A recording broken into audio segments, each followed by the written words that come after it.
इस कार्यक्रम के पुण्यार्जक हैं श्री कंवरलाल जी महावीर प्रसाद जी, पाटनी, मदनगंज, किशनगढ़, राजस्थान।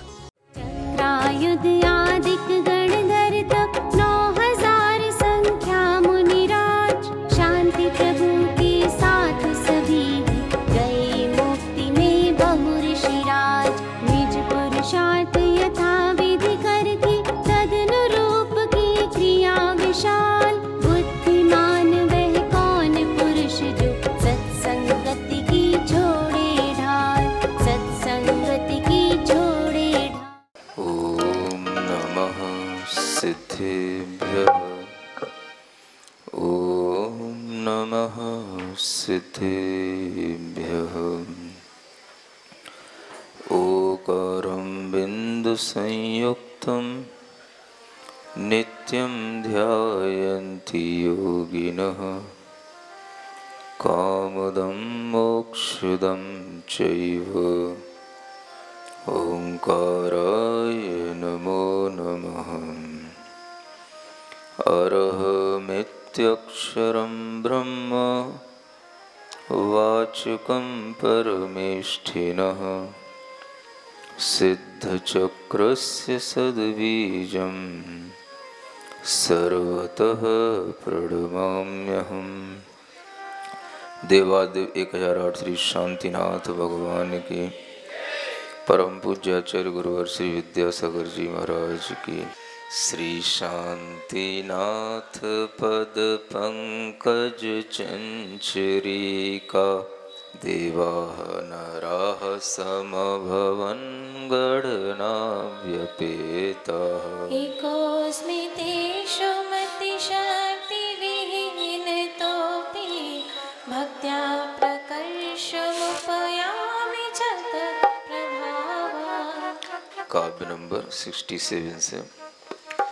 कुछ विशिष्ट शुभ पुण्य जीव जब चक्रेश्वर के जैसे हों, या हो प्रमुख इंद्र या गणधर प्रश्न पूछ जब लेते हों। अन्यकाल में भी तीर्थंकर तब भी लेते ध्वनि से बोल। श्री जिन समव शरण में अंतर रात दिवस का मत तो तोल। श्री जिन वाणी सुनने से ही सिद्ध स्वयं सर्वज्ञपना। नहीं कभी सर्वज्ञ दशा का बिना राग के विज्ञपना। दोष समोह विनाशन बिन तो ना विरागता संभवती। दोष रहित जिन देव हमारी इससे ही सिद्धि होती। क्षुधा तृषाना जरा मरण ना जन्म रोग से रहित सदा। चिंता भय वा अरति मोह ना खेद नहीं निद्रा न कदा। द्वेष राग मद शोक स्वेद बिन दोष 18 मुक्त रहे। इन दोषों से मुक्त आत्म ही जिन मत जिन वर गए कहे। चर्म चक्षु से दिखे नहीं जो परमाणु जैसे अति सूक्ष्म। विगत काल में बहु अंतर से हुए यथा रावण समभूप। अथवा जो अति दूर तिष्ठते जैसे मेरो कुलाचल हो। एक साथ सब जाने देखे श्री भगवान चराचर हो। भगवान की सर्वज्ञता का और विरागता का वर्णन कई काव्यों के माध्यम से अभी भी निरंतर चल रहा है। उसी क्रम में यह काव्य नंबर 71 पढ़ते हैं। अर्थानि मानवगतान्यदि तो प्रमाता। अर्थानि मानवगतान्यदि तु प्रमाता। ज्ञानं विना हि कथयेत् किमु तत्प्रमाणम्। ज्ञानं विना हि कथयेत् किमु तत्प्रमाणम्। यस्यात्मनीति सकलं सुखबोधनं च यस्यात्मनीति सकलं सुखबोधनं च सर्वज्ञतास्ति किल तत्र विरागता च सर्वज्ञतास्ति किल तत्र विरागता च जो पदार्थ अवगत हैं उनको बिन जाने जो कह देता वह ज्ञाता कैसे प्रामाणिक माना जाए व्रसनेता। जिस आत्म में सूक्ष्मादिक सब सुख से जाने जाते हैं दशा वही सर्वज्ञपने की अरु विरागता गाते हैं। भगवान की सर्वज्ञता का और विरागता का वर्णन करते हुए यहाँ कहते हैं कि अगर कोई ज्ञाता पुरुष जिसे पदार्थ जानने में आते हैं और वह उन पदार्थों को जानकर के यदि कहता है तब तो वह ज्ञाता प्रामाणिक माना जाता है। किंतु अगर कोई पुरुष पदार्थ जाने बिना ही अगर वह कहता है तो उसे प्रामाणिक नहीं माना जाता है। ज्ञान की प्रामाणिकता से वक्ता की प्रामाणिकता आती है और वक्ता की प्रामाणिकता से फिर ज्ञान की प्रामाणिकता भी जानी जाती है। जो वक्ता कहने वाला पुरुष पदार्थों को जानकर समझकर देखकर कहता है वह ज्ञाता ही प्रामाणिक कहलाता है। सर्वज्ञ देव ने सभी पदार्थों को जाना और जानने के बाद में उन्होंने कहा, इसलिए उनका ज्ञान प्रामाणिक माना जाता है और वह व्रस नेता यानी धर्म के नेता भी कहे जाते हैं। जिस आत्मा में सूक्ष्म आदि सब पदार्थ सुख से जाने जाते हैं उसी आत्मा को सर्वज्ञ कहते हैं और वह सर्वज्ञता जहाँ होती है वहाँ पर विरागता भी निश्चित रूप से होती है। विरागता अर्थात 18 दोषों से रहित आत्मा के अनेक जो दोष असाता वेदनी आदि कर्मों के उदय से उत्पन्न होते हैं उन सब दोषों से रहित जो सर्वज्ञ दशा में विरागता आती है वह सर्वज्ञ दशा ही वास्तव में विरागता के कारण से उत्पन्न होती है। इस तरह का वर्णन आपके लिए पिछले कई काव्यों के माध्यम से यहाँ किया गया और यह समझाने का प्रयास किया गया कि भगवान सर्वज्ञ होते हैं और उन सर्वज्ञ भगवान को ही हम भगवान मानते हैं। भगवान की सर्वज्ञता एक अंतरंग सूक्ष्म आत्मज्ञान का विषय है, फिर भी उनकी उस सर्वज्ञता का निर्णय उनकी वाणी से होता है, वाणी में कहे हुए तत्वों के ज्ञान से होता है। वह कौन कौन से तत्व हैं, कौन सा ज्ञान है, यह कल आपको अच्छे ढंग से बताया गया। भगवान की वह वाणी जिस सर्वज्ञता के कारण से उत्पन्न हुई उस सर्वज्ञता का कारण भी वीतराग भाव है और वह वीतरागता उनके अंदर होती है, इसीलिए वह भगवान कहलाते हैं। संसार में अगर प्राणी भगवान का निर्णय कर ले तो तमाम तरह के जो हल्ले दुनिया में होते हैं वो बंद हो जाए।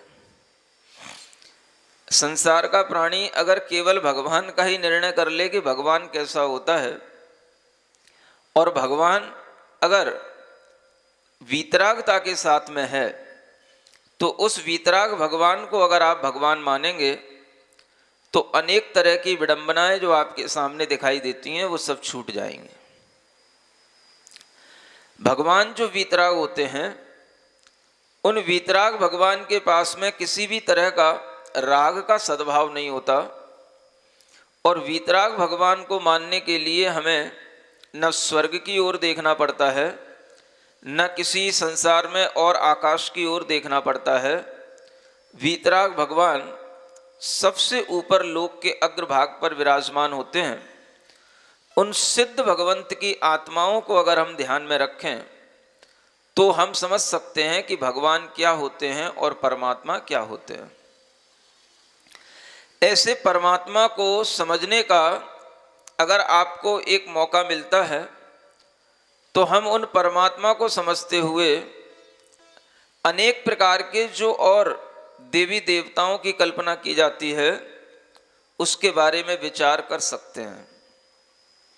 कुछ देवी देवता तो ऐसे होते हैं जो स्वर्ग आदि में वास करने वाले होते हैं, और कुछ देवी देवता तो ऐसे होते हैं जिनका कोई अस्तित्व ही नहीं होता, लेकिन फिर भी खूब धूमधाम से उनका नाम चलता है। कुछ देवी देवताओं का किसी भी तरह से न स्वर्ग में वास है, न उनके अंदर कोई सम्यक्त्व का भाव है, न उनके कोई आत्मा के माध्यम से होने वाले कोई भी क्रियाकलापों का कोई भी ज्ञान है किसी को। फिर भी उन देवी देवताओं का नाम एक रूढ़िवादिता के माध्यम से निरंतर चला करता है। बिठा लो आराम से। उन देवी देवताओं के लिए कई बार ऐसी रूढ़ियों के माध्यम से जब देखने को मिलता है तो समझ में आता है कि व्यक्ति के अंदर सबसे बड़ी मूढ़ता, सबसे बड़ी अज्ञानता भगवान के लिए ही होती है, देवी देवताओं के लिए ही होती है। हम दूसरों को तो क्या समझाएं, अगर सर्वज्ञ वीतराग भगवान के कुल में जन्म लिए हुए जैनी लोग ही समझ जाएं तो वही हमारे लिए बहुत है। लेकिन इन जैनी लोगों को भी समझाना कठिन हो गया है, क्योंकि ये लोग जिन लोगों के साथ रहते हैं उन लोगों से बातचीत करते हुए उनके प्रभाव में आकर के उनके ही संस्कारों से संस्कारित हो जाने के कारण से कई बार बहुत सारे काम अज्ञानता से, मूढ़ता से करते रहते हैं, और इस तरह की अज्ञानता समाज में बहुत देखने को मिलती है। भगवान के समो शरण में आने के लिए भले ही समय ना हो, लेकिन इधर उधर लोटा लेके जाने के लिए समय मिल जाता है। आप समझ सकते हो कि भगवान के समो शरण में आकर के जिन्हें वीतरागता का, सर्वज्ञता का सम्यक ज्ञान मिलता, ऐसे जीव भगवान के ज्ञान को प्राप्त नहीं करते और देखा सेखी जो दुनिया में हो रहा है उसी को बिना कुछ सोचे समझे पढ़े लिखे लोग भी अपना लेते हैं। और मजे की बात तो यह है कि अगर कोई पढ़े लिखे व्यक्ति हैं तो उन्हें अगर सच्ची बात बताई जाए तो उसमें तो तर्क करेंगे, लेकिन मिथ्या बातों के लिए कोई तर्क करने की आवश्यकता नहीं है। पढ़े लिखे लोगों की एक बहुत बड़ी अनपढ़ता या बेवकूफ़ी इस बात से समझ लेनी चाहिए कि पढ़े लिखे लोग सच्ची बात को जानने के लिए, सम्यक धर्म को जानने के लिए कुतर्क करेंगे, और मिथ्या ज्ञान को जानने के लिए, मिथ्या संगति करने के लिए कोई कुतर्क नहीं करेंगे, उसे सहर्ष स्वीकार कर लेंगे। ये पढ़े लिखे बेपढ़े लोगों की आपको कुछ बातें बता रहा हूं, जिन्हें संस्कार नहीं होते। ऐसे अनपढ़ लोग अपने आप को पढ़ा लिखा समझते हैं, वो दुनिया में अनेक तरह की मिथ्या मान्यताएं चल रही हैं उनको हर्ष से अपनाते हैं, और उन तीर्थों पर जाएंगे, उन स्थानों पर जाएंगे, उसके लिए कभी कोई आर्गुमेंट नहीं करेंगे। लेकिन जहां वीतरागता सामने आती है, जहां वीतराग भगवान को जानने की बात आती है, सच्चे भगवान को जानने की बात आती है, सच्चे धर्म को जानने की बात आती है, तो वहां पर कुतर्कों की झड़ियां लगा देते हैं। ऐसे लोग अपने ज्ञान से प्रभावित नहीं है, ऐसे लोग अपने मिथ्यात्व कर्म के उदय से प्रभावित हैं। इन लोगों के अंदर मिथ्या ज्ञान का संस्कार इतना पड़ा हुआ है कि उन्हें सही बात को समझने के लिए कुतर्क करने पड़ते हैं, तर्क करने पड़ते हैं, लेकिन मिथ्या बातों को समझने के लिए कभी कुतर्क नहीं करने पड़ते।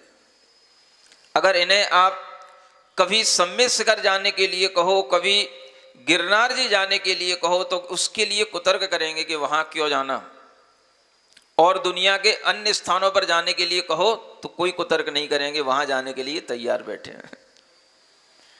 ऐसे लोगों को आप पढ़े लिखे कह सकते हो, लेकिन हम ऐसे लोगों को अनपढ़ ही समझते हैं। जो संस्कार विहीन है, विचार विहीन है, विवेक विहीन है, जिन्हें सही और गलत का निर्णय करने की बुद्धि नहीं है, ऐसे सभी लोग अविवेकी हुआ करते हैं। और ऐसे लोगों की संख्या जब समाज में बहुलता से बढ़ जाती है तो यह समाज अपने आप अवनति को प्राप्त होने लगती है। समाज की उन्नति संस्कार विहीन लोगों के कारण से उन्नति नहीं हो पाती, और जहां पर ऐसे संस्कारित लोग होंगे वहां अपने आप समाज की उन्नति होती है। ऐसा कई शहरों में देखने को मिलता है, कई जगहों पर देखने को मिलता है कि संस्कार विहीन होने के कारण से लोग न जाने कितनी दूर दूर की यात्राएं करने के लिए दक्षिण भारत, उत्तर भारत चले जाते हैं, लेकिन समीचीन जहां पर भगवान से मोक्ष कल्याणक आदि ऐसे कल्याणक हुए हैं, जो शाश्वत मोक्ष भूमियां हैं, वहां पर उनके दर्शन करने के भाव उत्पन्न नहीं होते हैं। ये संस्कारों की हीनता भी कहना चाहिए, और इसके साथ साथ मिथ्यात्व कर्म का उदय भी कहना चाहिए। अब ये मिथ्यात्व कर्म का उदय हो सकता है आपके शहर में रहने वाले, देश में रहने वाले लोगों में ज्यादा पाया जाता हो। कई बार जो लोग देश से बाहर रहते हैं, विदेशों में रहते हैं, उनमें कई बार अच्छे संस्कार उनमें भी मिल जाते हैं, जो अच्छे संस्कार यहाँ के बाहुल्य जैन समाज में नहीं मिलते हैं। वो संस्कार कई बार बाहर के लोगों में भी देखने को मिल जाते हैं। संस्कारों की बात है, कहीं भी मिल सकते हैं। ज्ञान की बात है, जीव कहीं से भी ले सकता है। कल एक फैमिली आई कनाडा टोरंटो से, और वह पिछले कई सालों से सम्यक ज्ञान का लाभ ऑनलाइन ले रहे हैं। अभी जब 10 लक्षण पर्व में ऑनलाइन क्लासेस चली, क्वेश्चन आंसर होते थे, तो उनके भी क्वेश्चन आंसर आए। कल जब पहली बार आए, जब उनने क्वेश्चन अपना बताया, तब मुझे याद आया कि हाँ, ये क्वेश्चन उनका था, ये आंसर हमने दिया था। ऐसे व्यक्ति जो बाहर से संस्कारों के साथ आ रहे हैं और सोच करके लगता है कि आदमी ऐसी जगहों पर रह करके भी पाप से डरा हुआ है, वहां रह करके वह बरसात के पानी से शुद्ध भोजन पानी करने का वहां पर वो नियम पालन कर रहे हैं, सिर्फ यहां का ज्ञान लेकर के। कनाडा जैसी जगह में माइनस टेम्परेचर में रहने वाले लोग शुद्ध भोजन पानी करके, महाराज ने कहा है कि हमारा भोजन शुद्ध होना चाहिए, हमें एक दर्शन प्रतिमा की ओर उन्मुख होना चाहिए, तो उसका अभ्यास कर रहे हैं। और भावना थी कि महाराज आप संकल्प दे दो तो हम ये संकल्प ले लें, लेकिन हमने कहा अभी थोड़ी परिस्थितियां और देख लो, अगली बार जब आप आओगे भारत तब आप ये मन बना करके आना कि आप एक प्रतिमा ले सको, 1 साल और अभी पालन कर लो। संस्कार कहीं पर भी आ सकते हैं, ज्ञान कहीं पर भी आ सकता है। हो सकता है कि आपका बहुत बड़ा जिन मंदिर जहां बना हो, उसके बगल में रहने वाला व्यक्ति कभी जिन मंदिर नहीं जाता हो। बगल में रहने वाला व्यक्ति लोटा लेकर के कहीं भी चढ़ाने चला जाता हो, और इतनी दूर दूर से, जापान से, कनाडा से लोग आकर के धर्म और धार्मिक को देखने की भावना कर सकते हैं। तो इससे समझ में आता है कि जीवों के अंदर मिथ्यात्व कर्म की जब मंदता होती है, तब उन्हें गुरु के उपदेश अच्छे लगते हैं। जब मिथ्यात्व मंद पड़ता है, मोह का उदय जब उपशम को प्राप्त होता है, तब जीव को सम्यक ज्ञान की बातें अच्छी लगती हैं। अन्यथा चाहे वो घर के सामने मंदिर में बैठा रहे, चाहे वो मंदिर में बैठा रहे और भगवान के प्रवचनों को, जिनवाणी को वह गुरु के माध्यम से ना भी सुने, और मंदिर में बैठा बैठा भी वह भाव करता रहे कि मुझे जिनवाणी सुननी ही नहीं, मुझे प्रवचन सुनने ही नहीं, ऐसे भी लोग हो सकते हैं।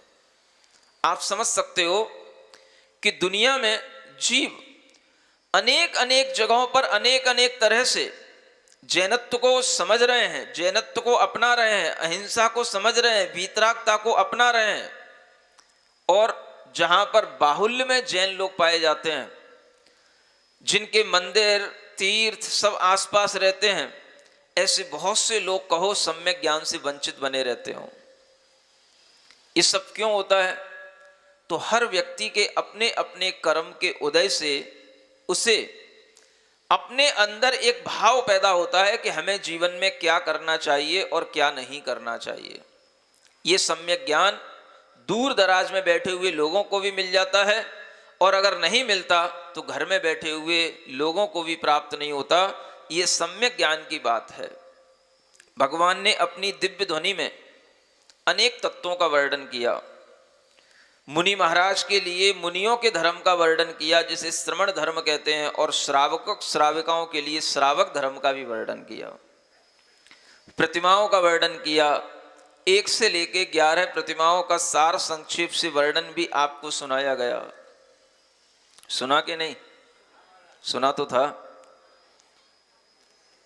वो उसी दिन सुना था महाराज जिस दिन सुनाया था। अब तो 2 दिन बीत चुके हैं। वह सार संक्षेप से वर्णन जो सुनाया गया, उसके बाद में एक बहुत और अच्छी बात तीर्थंकर भगवान के मुख से और निकली। सुनना चाहते हो? आचार्य उमा स्वामी महाराज ने तत्वार सूत्र में व्रतों का वर्णन करने के बाद में एक सूत्र अलग से और लिखा, मारणांतकीम सल्लेखनाम जोशिता।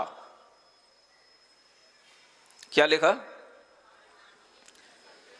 जब मरण का समय निकट आए तो सल्लेखना धारण करना। व्रतियों के लिए यह सल्लेखना का वर्णन अलग से किया गया। आचार्य समंतभद्र महाराज ने भी रत्नकंठ श्रावकाचार में सल्लेखना का प्रकरण अलग से लिया है। अनेक गाथाओं में उन्होंने सल्लेखना के प्रकरण में कहा कि जब यह जीव जीवन के अंत में ये देखने लग जाए, समझने लग जाए कि इसकी आयु अब पूरी होने वाली है, कम से कम उस टाइम पर तो ये थोड़ा सा चेत जाए। जीवन के अंत में जब लगने लगता है कि हाँ, 1 साल 2 साल 6 महीने भी अब मुश्किल से निकल पाएंगे, ऐसा घर के लोगों को भी आभास होने लगता है, उस जीव को भी आभास होने लगता है। लेकिन उस समय पर भी वह सल्लेखना का मन बना पाए, समाधि मरण करने का मन बना पाए, यह उसके जीवन के पुण्य से तो क्या, उस निकट भव्य जीव के लिए ही संभव होता है, जिसके लिए निकट संसार रह गया हो। ये इसका संसार अर्धपुद्गल परावर्तन में भी बहुत थोड़ा संसार रह गया हो, ऐसे जीव को सल्लेखना मरण समाधि मरण करने को मिलता है। जिसका संसार दीर्घ होगा वह समाधि मरण नहीं कर पाता। जिसका संसार थोड़ा रह गया है, 2 4 8 भवों में जिसको मुक्ति प्राप्त करना है, संसार से मुक्त होना है, ऐसा जीव सल्लेखना मरण धारण करता है।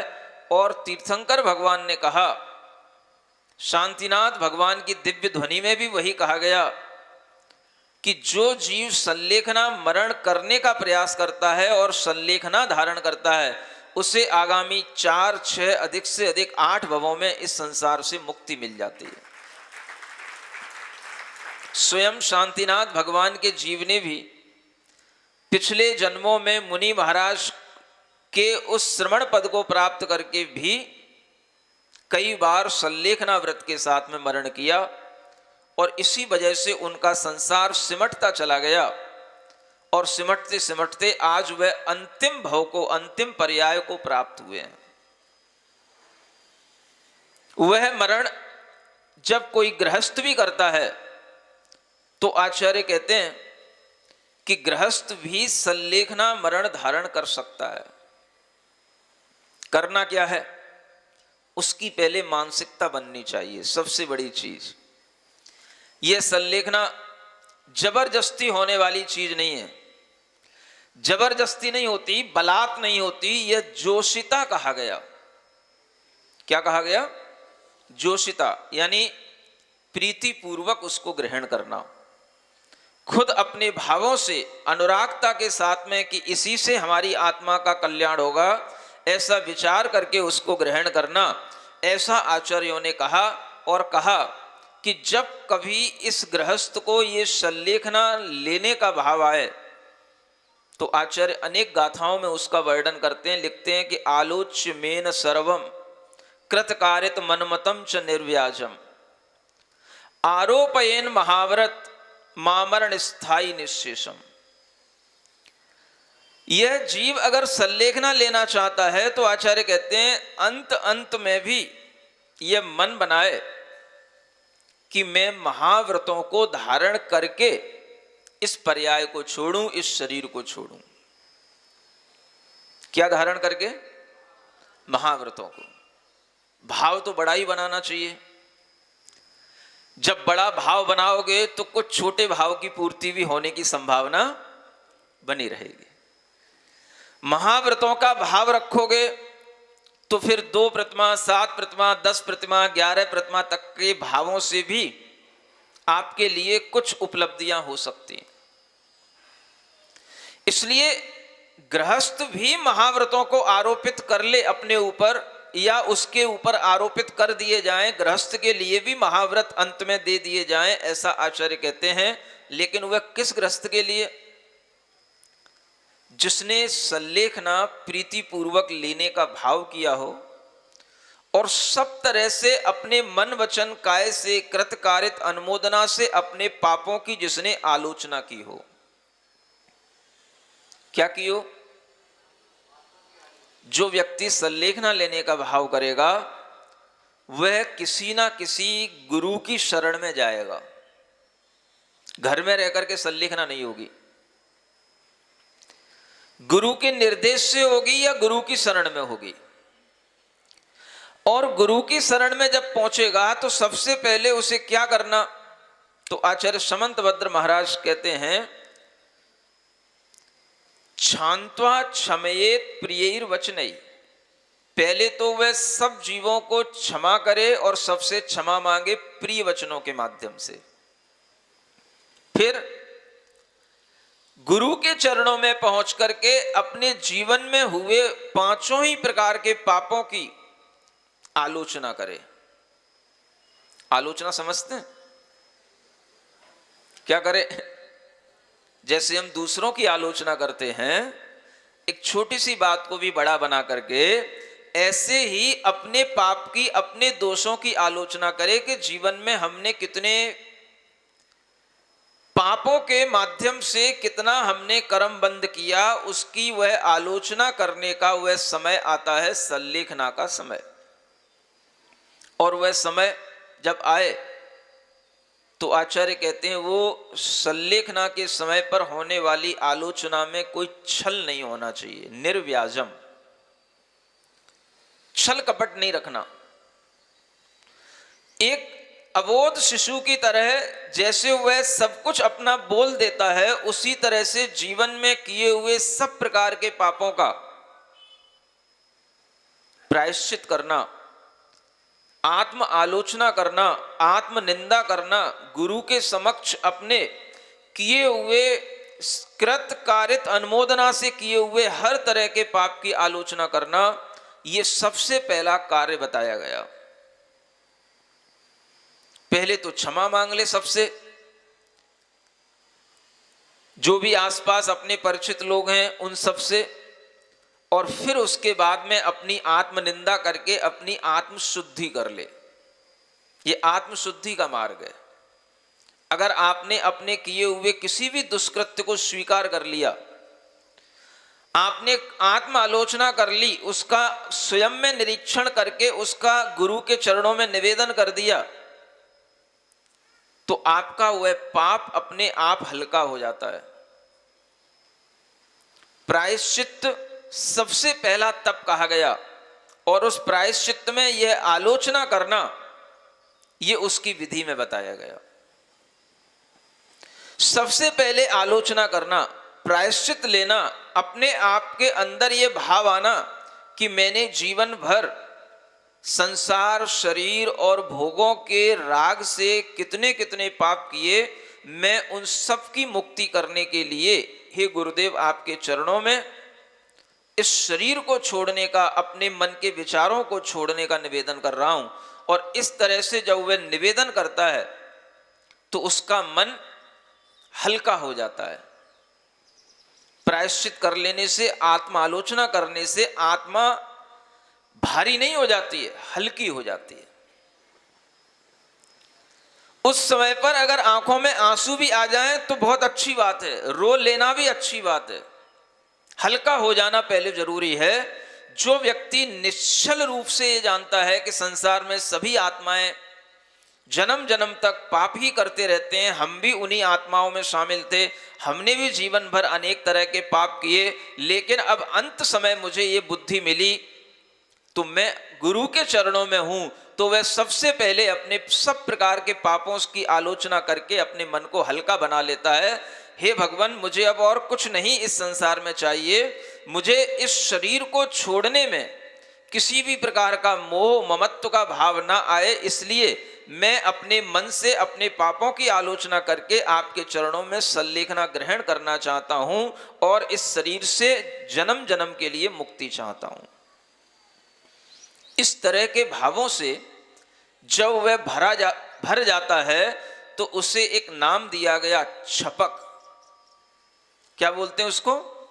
छपक, कर्मों का क्षय करने वाला।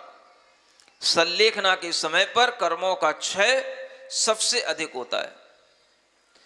अंत समय पर जो व्यक्ति छपक के रूप में अपना सारा निवेदन गुरु के चरणों में करके अपने आप को बिल्कुल हल्का बना लेता है, उस छपक के लिए सल्लेखना कराना एक अच्छे गुरु की बहुत बड़ी जिम्मेदारी बन जाती है।